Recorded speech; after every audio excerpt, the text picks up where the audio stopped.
Many of you have been enjoying gyms, bars, and now zoos reopening for phase 2. But are these businesses following safety guidelines? 25 News reporter Joel Lopez spoke with city officials about what they're seeing right now.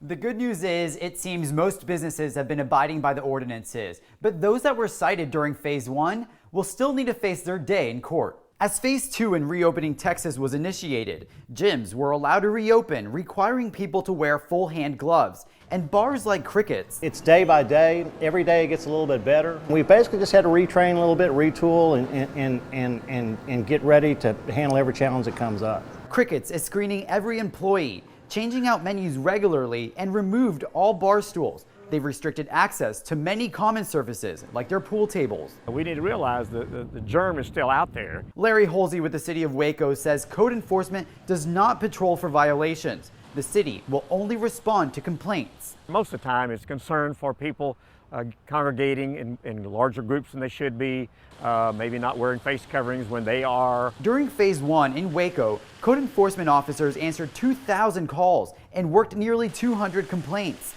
So far in phase 2, they've received 0 calls. Same goes for Brazos County. If we get a complaint, we have to respond. Then we're going to do that. We're going to educate them as to what the order actually states they can do. Code enforcement can then issue citations, which could lead up to a $1,000 fine. Tattoo and piercing studios are also allowed to reopen in phase 2, but places like Infamous Inc. that opened early are still waiting their day in court. How many citations did you receive up until you didn't?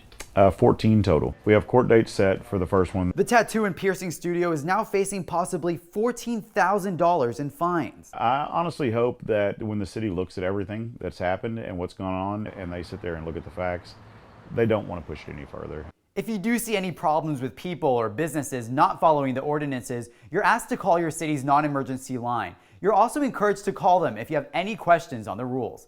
Joel Lopez, 25 News, Waco.